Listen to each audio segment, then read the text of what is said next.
and welcome back to Afterglow episode 90. And here's one I don't think anyone's talked about for a long time. Today we're talking about Mechanized Attack. It is an SNK game that not a lot of people really even remember anymore. But this is one of the few light gun games that I owned as a kid. And I've got some really fond memories of this one, even though, no one's really heard of it. There was an arcade version as well, which I'd never seen. I'd never even played, to be honest with you. But what I was familiar with was the NES game, and I enjoyed it quite a bit, although it's got a really weird storyline. But hey, NES era, weird was kind of the norm in a way, so we're going to be going over all that after we listen to some music from the game.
And welcome back.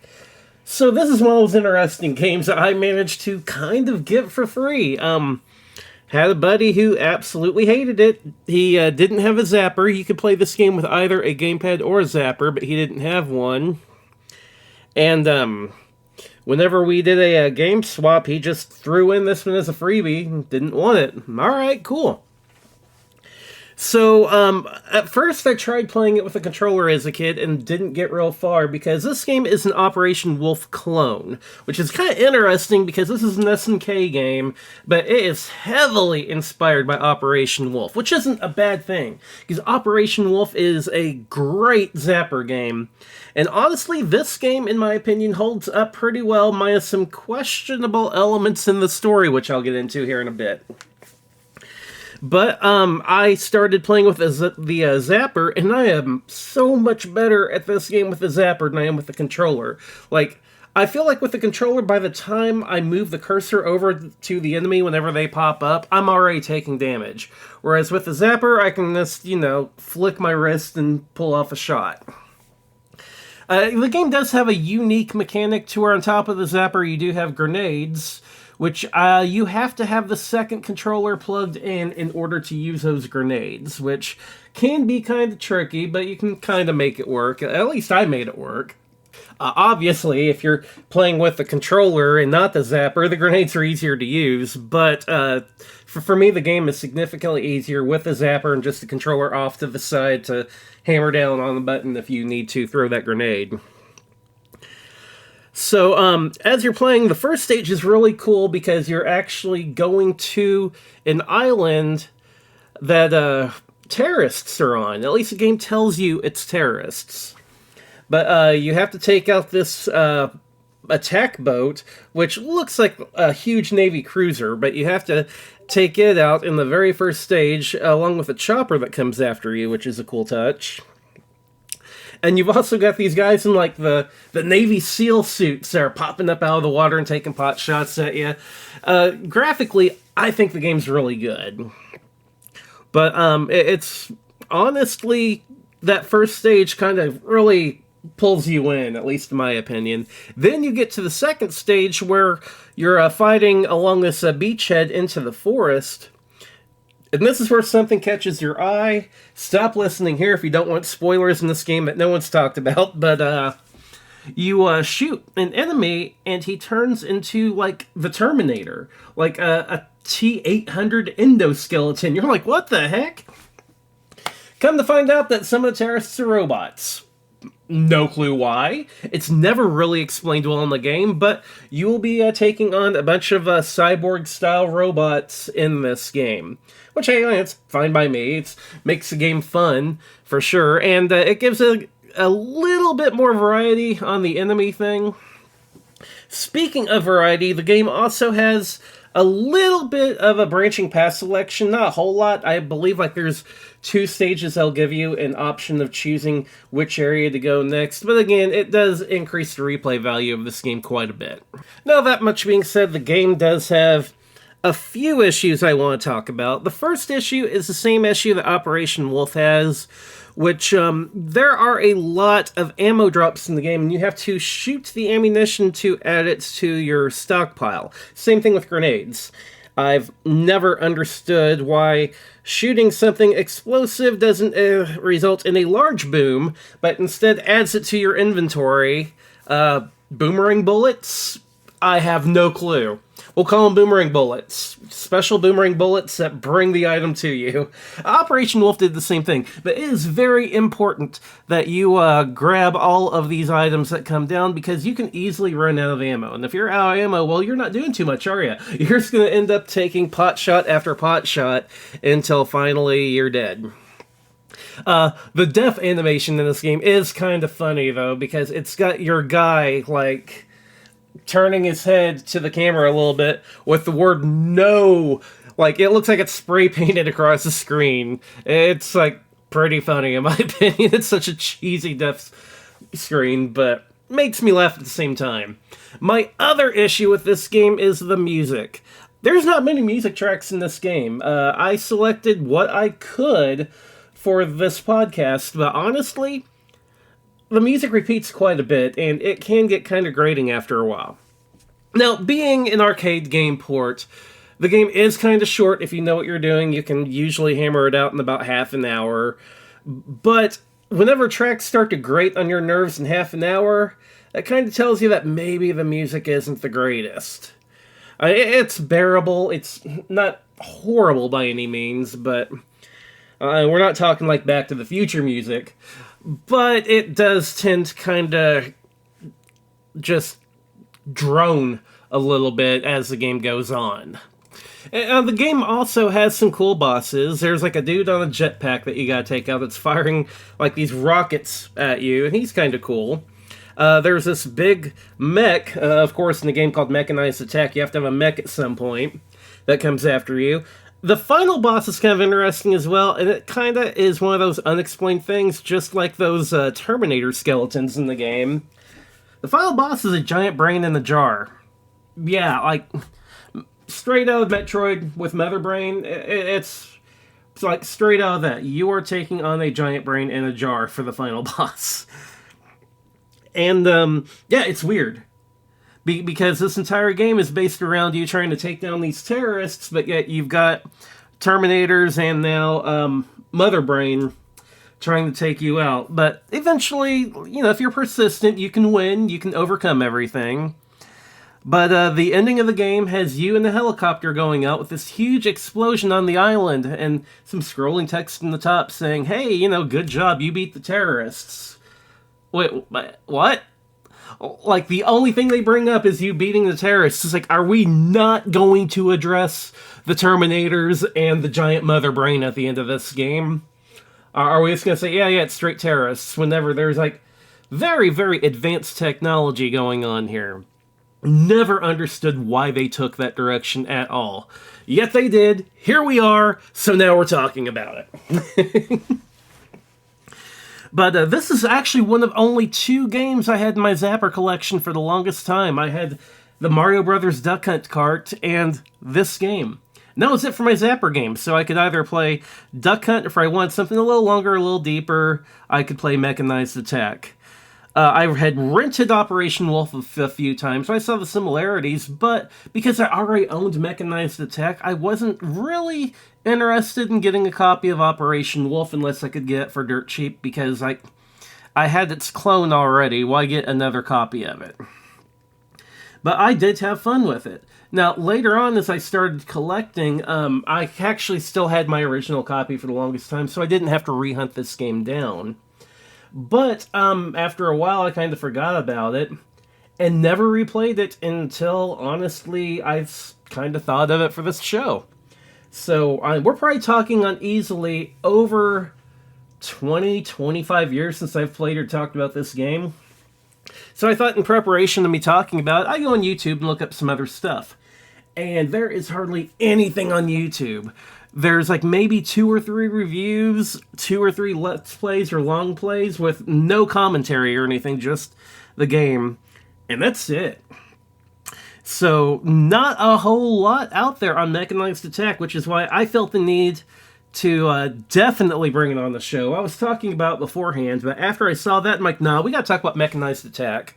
Because, yeah, I know not a lot of people are talking about Operation Wolf these days, but some people are, and a lot of people do remember it as a really, really good, well-done arcade shooter that got a pretty decent NES port. No one talks about Mechanized Attack, which, honestly, I think is a standout SNK game for the NES. So, if you haven't tried it yet, go try it. There's no reason for you not to try out this game. Like, if I look on eBay right now, weird because no one's talking about it, but it does go for, it looks like you can get a copy for around 25 to 30 bucks, which isn't too bad for an NES game. If you're going for a boxed copy, it does kind of skyrocket a bit. There's one in box with manual for 125 on here, which is a little pricey. Of course, there's always the emulation method if you do that. Keep in mind if you do that, though, light guns in the modern era can be really tricky. I do recommend the Ascendant light gun if you're taking that route, though. Of course, you can always try the arcade version on MAME, which I haven't really played a whole lot. It's prettier than the NES version, but I really like that NES version more for the nostalgia than anything else. So we're going to listen to a few more tracks from the game before we finally close out this episode.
as always, thank you for checking out another episode of Afterglow. I hope you guys enjoyed this episode, and if you've never heard of this game, I hope you go check it out, because honestly, I don't think it's too bad. I think it's a fun NES game that no one talks about, and I would love to see it get just a little bit more recognition.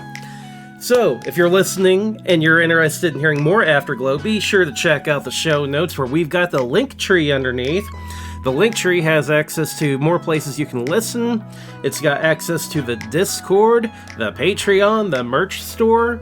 Also, it's got links to all the friends of the show.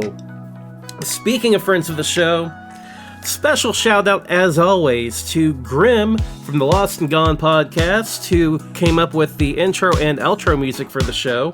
And another special shout out to TobyVonDoom from Secret Levels, who came up with our show logo. And as far as friends of the show, there are plenty of friends of the show. A lot of them have been on the show already. And if you'd like to check out their shows, here's a sneak preview of what they do. Hello, my name is Aaron. I'm one half of SuperPod Saga, a topical variety video game podcast fueled entirely by nostalgia and unleaded gasoline. SuperPod Saga, we discuss a different video game topic each and every week. We have new episodes every single Monday covering a different video game topic. More than anything, we want to entertain our listeners and make you feel like you're one of the boys, like you're hanging out at a campfire with some of your best zany, caffeine-powered buddies and just talking about your favorite games and all that stuff. Stop on down to SuperPod Saga. It's on every podcatcher there is. If it's not, let me know and we'll get on it. But again, SuperPod Saga, stop on by.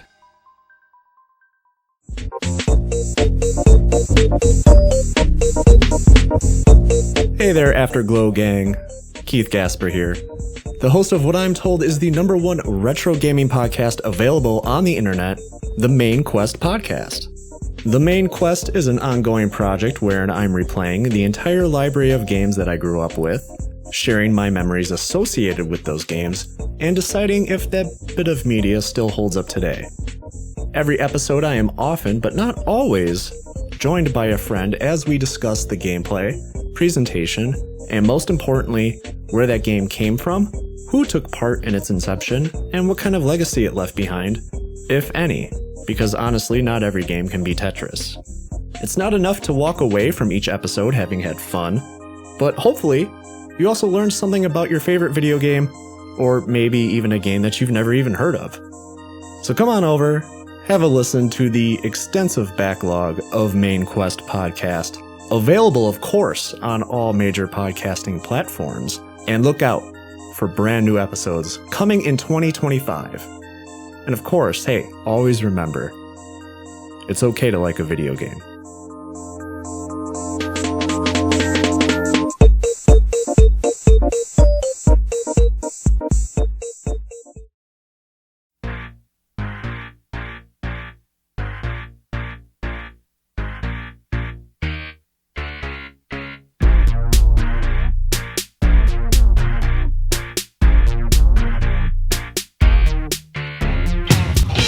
For more than 15 years, Retro Gaming Roundup has been the centre of your retro gaming universe, with top 10s, interviews, game reviews, news, and much more from all over the globe.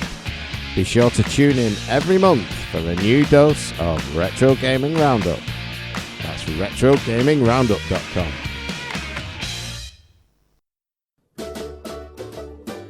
Hey, this is Toby, one half of the Secret Levels podcast. We're a podcast that goes over old retro games. We go over the history, the story, the gameplay, some fun facts. We even rage a little bit. And then we go and give it a nice 1 to 10 rating to let you know if it's still worth playing. We have over 200 reviews for games on the NES, the Super Nintendo, Sega Genesis, and many other consoles. You can find us on all the major podcasting apps, such as Apple Podcasts and Spotify, and you can follow us on social media at Secret Levels Pod. Game over, folks.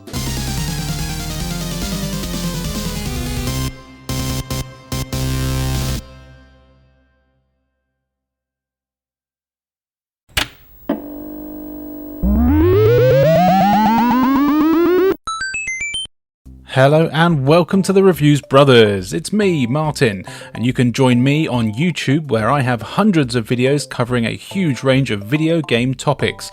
I've got top 10s, hidden gems, console-focused A to Zs, as well as dedicated videos to topics like Doom mods, 3D platform games, ninja games, pirate games, and more. I cover all systems from Commodore 64 right up to modern consoles. Nothing gaming is off the table. So be sure to search for the Reviews Brothers on YouTube, as well as on Instagram and TikTok for hundreds of retro and modern video game reviews.